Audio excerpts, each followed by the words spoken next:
नमस्कार दोस्तों, एक और नया दिन और एक और नई कंट्रोवर्सी भारतीय फुटबॉल के अंदर। और इस बार भैया कोई छोटा मोटा मामला नहीं है, इस बार थोड़ा सा ज़्यादा गंभीर मामला है, थोड़ा सीरियस मामला है, क्योंकि इस बार भैया कुछ ऐसे एलिगेशंस लगाए गए हैं जिनके बारे में देखो भैया हिंट तो थी कहीं ना कहीं सारे फैंस को काफ़ी लंबे समय से, बस क्लियर नहीं हो पा रहा था कि एक्चुअल में इंडियन फुटबॉल के अंदर चल क्या रहा है। तो आज जाकर एक भैया भारतीय टीम के जूनियर खिलाड़ी ने इंटरव्यू दिया है और उस इंटरव्यू के अंदर कुछ ऐसी चीज़ें उन्होंने बोली हैं जिसने भैया पूरी इंडियन फुटबॉल कम्युनिटी के अंदर ना धमाका करके रख दिया है। मतलब फैंस अब इस बात पर सोचने में मजबूर हो गए हैं कि भैया जो हमारी हिंट थी, जो हमारे मन में शक था काफ़ी लंबे समय से, अब जाके वो एक बारी को क्लियर हो चुका है। क्योंकि ये जो इंटरव्यू हुआ है ना, और जिस खिलाड़ी ने दिया है भैया, इस खिलाड़ी ने अपना नाम नहीं बताया है। सिर्फ यहाँ पर जो भी एक रिपोर्ट आई है उसमें अननेम्ड इंडियन प्लेयर के नाम से इस रिपोर्ट को छापा गया है। मतलब ऑब्वियस सी बात है, ये कोई जूनियर खिलाड़ी है और इंडियन टीम के अंदर काफ़ी लंबे समय से है, जिसने ये सारी चीज़ें होते हुए देखी हैं अपने सामने।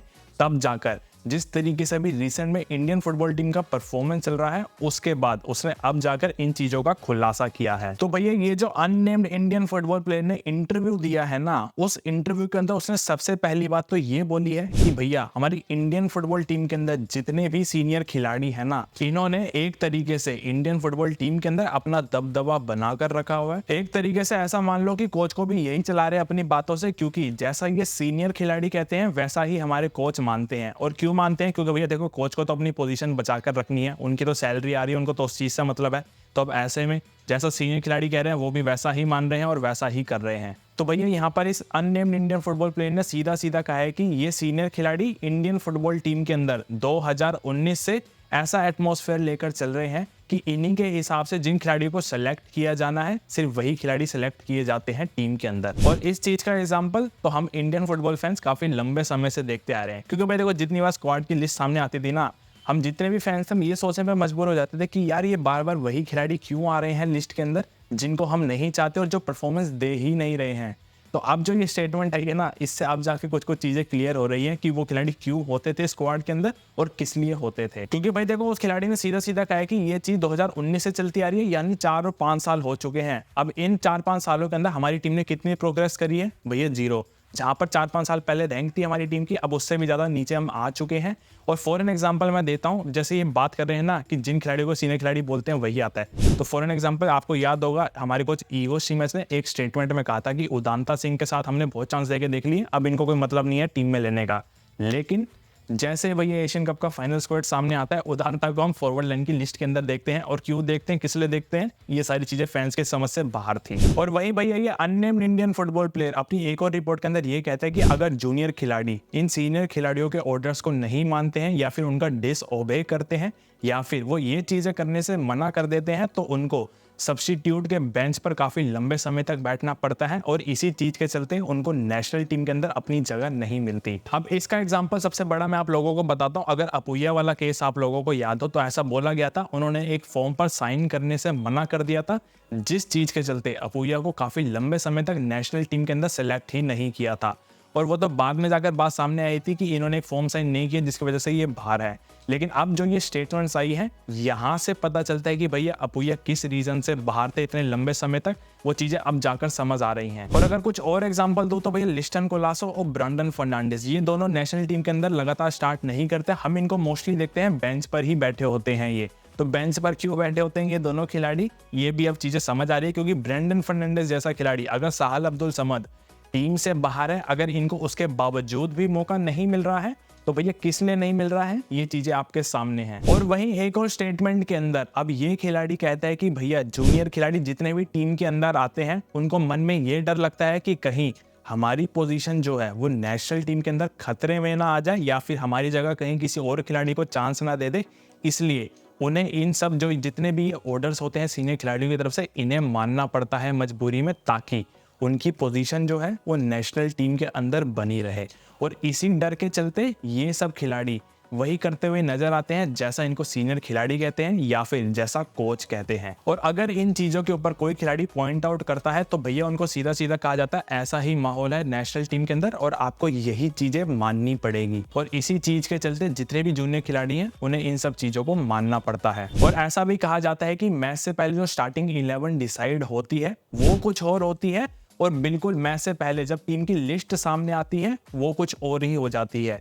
मतलब ऐसा कहते हैं कि भैया जो पहले टीम डिसाइड करी जाती है ना गेम प्लान्स के अंदर, टैक्टिकल मीटिंग्स के अंदर, वहां पर प्लेइंग 11 कुछ और होती है और जब टीम की शीट सामने आती है मैच से 1 घंटा पहले, वहां पर तो भैया लाइनअप ही बदल जाती है। और ये चीजें हमने as a Indian football fan होते हुए देखी, क्योंकि जब भी मैच से पहले टीम की लाइनअप आती है तो भाई एक बार को हम भी मजबूर हो जाते थे सोचने पर कि ये बार बार रहीम अली टीम के अंदर क्यों आ रहा है, बार बार मनमीत सिंह को क्यों मौका दिया जा रहा है, उदांता को एज अ सब्स्टिट्यूट बार बार क्यों लाया जा रहा है टीम के अंदर, या फिर और भी कोई खिलाड़ी है जैसे for an example Suresh Singh का परफॉर्मेंस अच्छा नहीं चल रहा तो बार बार उनको मौका क्यों दिया जा रहा है। या फिर सबसे बड़ा एग्जांपल गुरप्रीत सिंह संधू गोलकीपिंग की पोजीशन पर इतनी अच्छी फॉर्म में चल ही नहीं रहे हैं और ना ही आईएसएल के अंदर बेंगलुरु एफसी के लिए अच्छी परफॉर्मेंस दे रहे हैं, लेकिन तब भी उसके बावजूद गुरप्रीत सिंह संधू बार बार नेशनल टीम के लिए स्टार्ट करते हैं। और इन्हीं चीजों की वजह से जूनियर खिलाड़ी जितने भी टीम के अंदर नए आते हैं उनके बीच और सीनियर खिलाड़ियों के बीच एक तरीके से ऐसा मान लो कॉम्पिटिशन सा हो चुका है अपनी प्लेस के लिए, क्योंकि ये जो जितने भी सीनियर खिलाड़ी हैं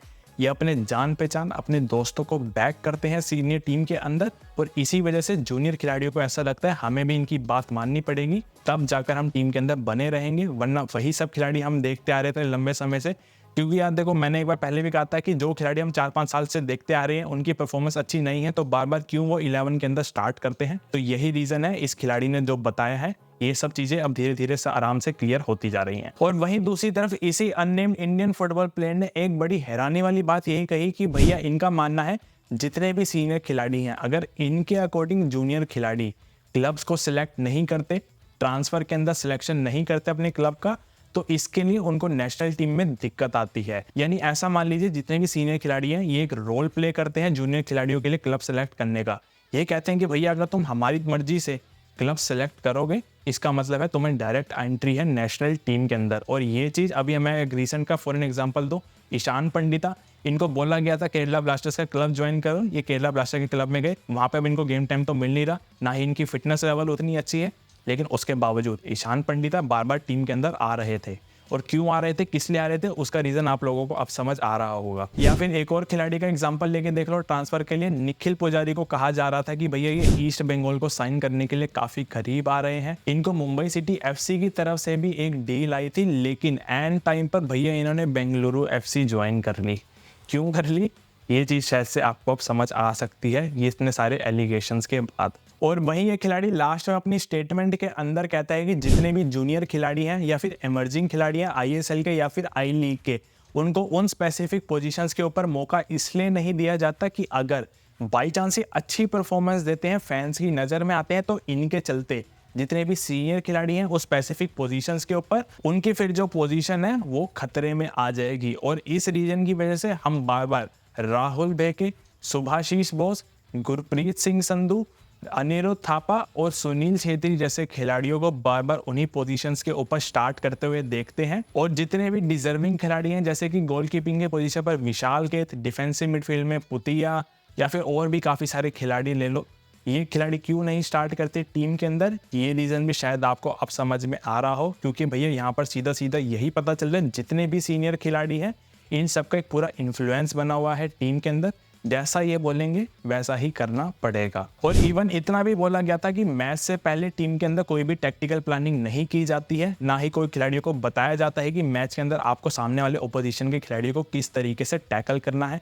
किस तरीके से उनकी गेम पकड़नी है। तो भाई यही सब वो एलिगेशंस है जो इस अननेम्ड इंडियन फुटबॉलर ने लगाए हैं सीनियर खिलाड़ियों के ऊपर। काफ़ी सारे इन्होंने चीज़ें खोली हैं आप लोगों के सामने, हम लोगों के सामने। आपको क्या लगता है यार कि ये कौन सा खिलाड़ी हो सकता है जिससे ये एलिगेशंस लगाए हैं? क्योंकि देखो है तो ये कोई वही खिलाड़ी जो टीम के अंदर काफी लंबे समय से बना हुआ है। और जहां तक भैया देखो मेरी सेंस काम कर रही है, या तो ये ब्रांडन फर्नांडीज है, या फिर ये लिस्टन कोलासो है, या फिर ये अपुया है। इन तीनों में से यही कोई हो सकता है, क्योंकि ब्रांडन फर्नांडीज काफी लंबे समय से टीम के साथ है, कभी ये स्टार्ट करते हैं कभी स्टार्ट नहीं करते। तो मे बी, या मेरा तो देखो एक गैस है, मे बी ब्रांडन फर्नांडीज हो सकते हैं। आपको क्या लगता है कौन सा खिलाड़ी हो सकता है, कमेंट में बता सकते हैं। और अगर वीडियो पसंद आए तो वीडियो को लाइक कर देना, चैनल को भी सब्सक्राइब कर देना, ताकि आगे की वीडियोज़ आप लोगों के पास आती रहे। तब तक मिलते हैं अगली वीडियो में अगली कहानी के साथ। जय हिंद।